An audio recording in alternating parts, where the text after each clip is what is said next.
বেআইনিভাবে অপসারণ চেষ্টার অভিযোগ তুলে প্রেসিডেন্ট ডোনাল্ড ট্রাম্পের বিরুদ্ধে মামলা করেছেন ফেডারেল রিজার্ভের গভর্নর লিসা কুক। বৃহস্পতিবার ওয়াশিংটন ডিসির ফেডারেল আদালতে এই মামলা দায়ের করেন তিনি। মামলায় ট্রাম্পের এই পদক্ষেপকে স্বাধীন ফেডকে সুদের হার কমানোর জন্য চাপ দেওয়ার একটি রাজনৈতিক প্রচারণার অংশ হিসেবে উল্লেখ করেন cook. White house press secretary Caroline Leavitt বলেছেন, কুককে বরখাস্ত করার যথেষ্ট কারণ রয়েছে প্রেসিডেন্টের কাছে। তিনি জানান, কুকের মামলায় লড়াই চালিয়ে যাবেন ট্রাম্প।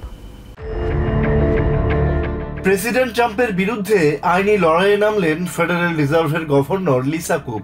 বৃহস্পতিবার ওয়াশিংটন ডিসির US district court for district of কলম্বিয়ায় এই মামলা দায়ের করেন তিনি। কুক অভিযোগ করেছেন, তাকে ফেডারেল রিজার্ভ থেকে প্রেসিডেন্ট ট্রাম্পের বরখাস্ত করার সিদ্ধান্তটি অবৈধ এবং তার পদে থাকার অধিকার রয়েছে। এ ধরনের বরখাস্তের কোনো ক্ষমতা হোয়াইট হাউসের নেই বলেও উল্লেখ করেন তিনি। এর আগে গত সোমবার সামাজিক মাধ্যমে একটি চিঠি প্রকাশ করে লিসা কুককে ফেডের গভর্নর পদ থেকে বরখাস্তের ঘোষণা দেন প্রেসিডেন্ট ট্রাম্প। প্রেসিডেন্টের দাবি, লিসা কুক মর্গেজ জালিয়াতিতে জড়িত ছিলেন।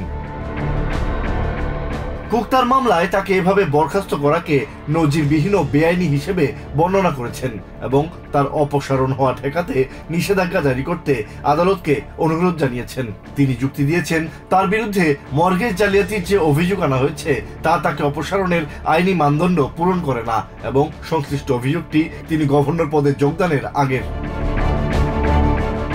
মামলায় আরো বলা হয়েছে, প্রেসিডেন্টের বরখাস্তের ঘোষণা দেওয়ার আগে কুককে অভিযোগের জবাব দেওয়ার কোনো সুযোগ না দিয়ে তার আইনি অধিকার লঙ্ঘন করা হয়েছে। ট্রাম্পের পাশাপাশি ফেডের বোর্ড অফ গভর্নর এবং এর চেয়ার জেরোম পাওয়েলকেও মামলার বিবাদী করা হয়েছে। অন্যদিকে হোয়াইট হাউসের নিয়মিত সংবাদ সম্মেলনে প্রেস সেক্রেটারি ক্যারোলাইন লেভিটের কাছে প্রশ্ন রাখা হয়, লিসা কুকের বিরুদ্ধে জালিয়াতির প্রমাণ থাকলে আনুষ্ঠানিক অভিযোগ আনা হয়নি কেন। লেভিট স্বীকার করেন, অভিযোগগুলো এখনো তদন্তাধীন। এ নিয়ে হোয়াইট হাউস লড়াই চালিয়ে যাবে বলে জানান তিনি।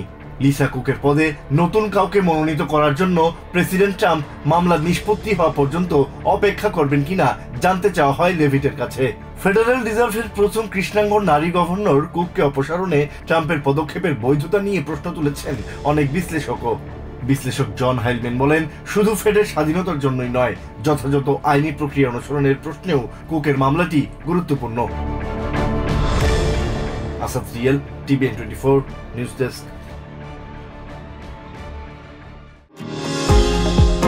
নিউ ইয়র্ক থেকে সম্প্রচারিত টিভিএন 24 টেলিভিশন বিশ্বজুড়ে বাঙালির কণ্ঠস্বর।